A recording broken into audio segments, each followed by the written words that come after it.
Hey there, welcome back. It's Adam Carlson from Chip Theory Games. Again, thank you for joining me. Today I want to talk about obstacles and I want to talk about the mech type baddies. So let's dive right in.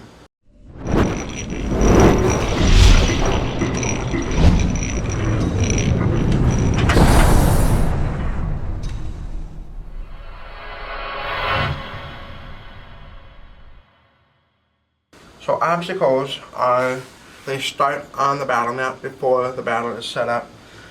Those are shown by having a picture on the encounter. So I'm just going to quick find one here. So we've got this option here. So this is a quick graphic on how to use and place obstacles. In this particular case, the obstacle will go here and here. So the dots, the black dots, are what's representing what the obstacle is, where they go. Now, there's two types of obstacles. One is if they don't have any hit points to start with. That means that they cannot be destroyed or defeated, or they just cannot be removed or displaced. If it does start with HP, and it will show that it would start with HP, then that means that they can be defeated by taking out all 3 hit points. Once all 3 hit points are gone, obstacle is removed. These units cannot be displaced, so they must stay there. They can just simply be attacked using attack dice. That's the other thing. So watch the terminology very closely on your gear locks. If it's an opposing unit or if it's a baddie, these do not qualify as those. These are essentially just obstacles that you can target and then attack using the white attack dice. So very, very specific. Alright? And the baddies will not be targeting them because they don't view them as essentially anything that's in the way. So these are only for the gear locks to attack. The mech types are one of our new baddie types that are introduced in Undertow. So there's the crown and the mech. And they're very similar in many regards. However, there's a few differences that you need to note. So number one, really quick, again, the 3 points does not, while it speaks to the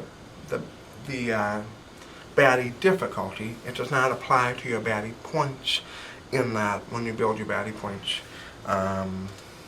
using the encounter card. Here's an example. So if I set this up here, so choice 1 is BQ baddie points, including crown. So let's say it's day 3 and I have a party of 2, that's 6 points again. So 6 points, and I include 1 mech. Did I say crown? I meant mech. So we've got a mech here. That mech I'm taking from the 6 points. So that's 3. So now I have 3 points remaining. So all of a sudden, I've saved myself from using the 5, and I have 3 ones. Alright? Now, when adding mechs to the stack, they always go on the bottom, even beneath the 1 point baddies. So you've got your 20s, 5s, 1s, and then the mechs. Alright? Now the mechs are most commonly found on the land side of the battle mat. You guys are familiar with this from Too Many Bones 1. However, there are some differences very similar to the raft side. We've got 6 new deployment positions. These we call mech starting positions. Alright, so when the baddies come out, they will assume their positions. We've got, so funny enough, this guy comes out first, and lane 1, and it's melee. So here we have an obstacle. Very much like if you had a baddie there, you simply move on to the very next, counting up, to the very next position of the same attack form. If for some reason all of these are occupied, then you go back to lane 1 and you jump to the next attack form, so range position. However, these are available. So this guy will go here, then you take the next one and place it, and then it's sort of triggering this effect, because now all of a sudden this position is taken, and this guy will shift to lane 3, and so on and so forth. So I'm just going to set all these up real quick. So this is lane 3 range, so that one is available, so he stays in lane 3. The mech, alright, so he gets a lane marker. So we're going to give him lane marker number 4. So he gets his own initiative die. Now, to roll for his starting position, I'm using the D6 that I got with the Undertow game. So, position number 6, he goes there. Now, funny enough, if that's occupied, let's say I had another mech to bring out, and I roll a 6, I'm counting up to the next available position. But at 6, it actually goes back to number 1. So, this is the position. So, anytime you need to bring out a new unit and the position is occupied, you count up, up, up. Alright, so here it made position number 6. There is a new skill to note for the mechs. This is the armor. So this is a little bit different than defense. It does use the defense dice. Simply, the armor means that it starts with 2 defense on it when it comes out into play. Alright, and it will not be rolled again this battle. So treat it as if it had like the 3 plus 2, 5 health, but it's a little bit different. It's a little bit different. So the armor just starts with the defense and then it doesn't roll. So I'm going to put these guys into, forgive me, I'm not going to take the time to make sure this is accurate, but I want to get these in play and talk a little bit about how the mechs act. So, first thing is, we're just going to kind of fast forward here. So, mechs, now this one's a ranged mech. I'm going to give it a melee mech. Here we go. So, as a mech, these guys are free to move along mech starting positions. Now, Krilln do not move that way. They move from 1 to 2 to 3 to 4.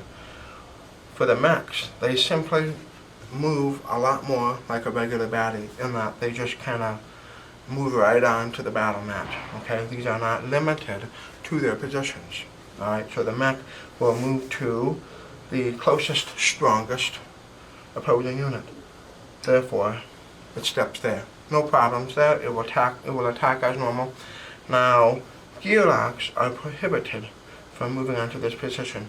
Just like they can't jump into the water on the Krilln side of it. They can't do anything on the water. They have to get out before they do anything. Here, they cannot step onto the mech starting position. But the Krilln are free to move. Alright, so they make their attack. Now, it is possible for a Gearlock or a baddie to be displaced into. So somehow, if there was a way, some of these skills are swaps. So I think actually we have a mech that has a swap. So here's one.